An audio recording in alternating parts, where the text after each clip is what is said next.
У каждого человека есть свой путь к истине, своя тропа. У кого-то она широкая, у кого-то узкая, у одних легкая, у других сложная. Для героини нашего сюжета тропа к исламу протянулась от Южной Африки до Украины, полностью изменив ее жизнь и образ мыслей. Александра Тарковская жила обычной жизнью украинской девушки, получила бухгалтерское образование, вышла замуж. Однако брак сохранился недолго. Одной из причин развода стала потеря ребенка.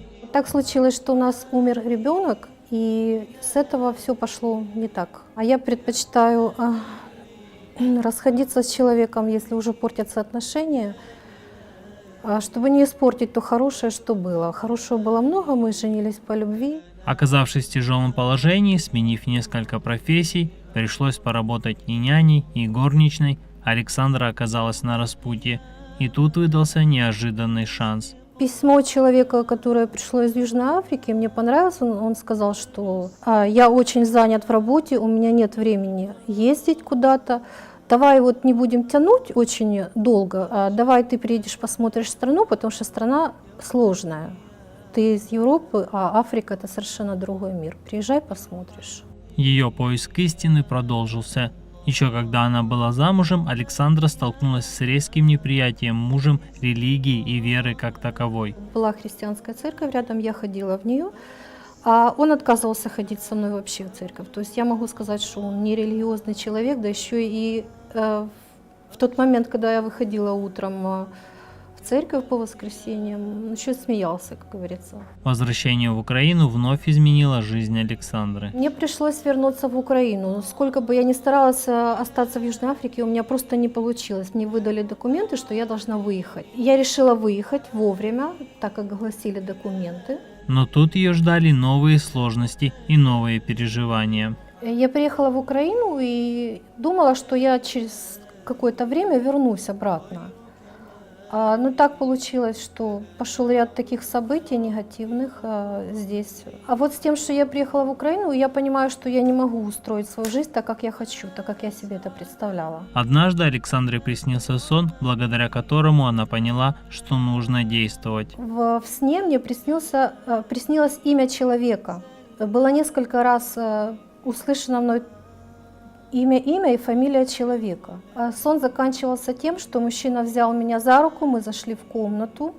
Эта комната из окна залилась ярким очень светом, таким как молоко. В это трудно поверить, но для Александры это было реальностью. В таком состоянии пребывала после сна, что я не могла проснуться. Как бы тело мое вышло из сна, а я там мыслями и сердцем я там осталась. Я открыла Facebook, и мне показалось, что я слышала где-то эту фамилию. И я нашла этого человека в своих друзьях.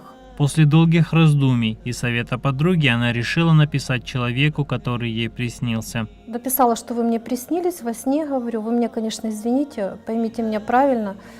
Я не знаю, сколько вам лет, я смотрела на вашу страничку, я ничего не поняла по фотографии. Вы расскажите это кому-нибудь из ваших старших, если у вас есть такие. Он сказал, да, дедушка у меня вот такой, он очень мудрый. Умар ответил спустя 3 недели. И прислал мне фотографию, где он сидит с дедушкой. Я первый раз увидела, что это действительно молодой человек, таким, каким он приснился. По словам Александры, Умар говорил очень мягко и хорошо, приводя ссылки на Коран и хадисы. А сон рассказала. Я это подумал, что это какой-то знак. Но это Аллах знает лучше. Может, это какой-то знак свыше. И тон, которым он со мной разговаривал, тоже показался мне очень вежливым, именно таким, каким он был во сне. Сказал, да, говорит, такие сны не снятся просто так, действительно нужно с кем-то поговорить. И пообещал мне, что он с дедушкой поговорит. Спустя какое-то время он прислал ей голосовое сообщение. Если ты уже конкретно решила, там, поторопись с этим свидетельством, поторопись с принятием единого Господа, иншаллах. Ведь мы не знаем, когда придет наш конец. А так, да, Аллах тебе очень долгой и счастливой жизни. Искренне тебе желаю, искренне, от чистого сердца тебе желаю всего хорошего. Это в конечном итоге подтолкнуло женщину к принятию ислама. У него был очень голос переживательный. Буквально вот через 3 дня я пришла в мечеть, и я приняла ислам.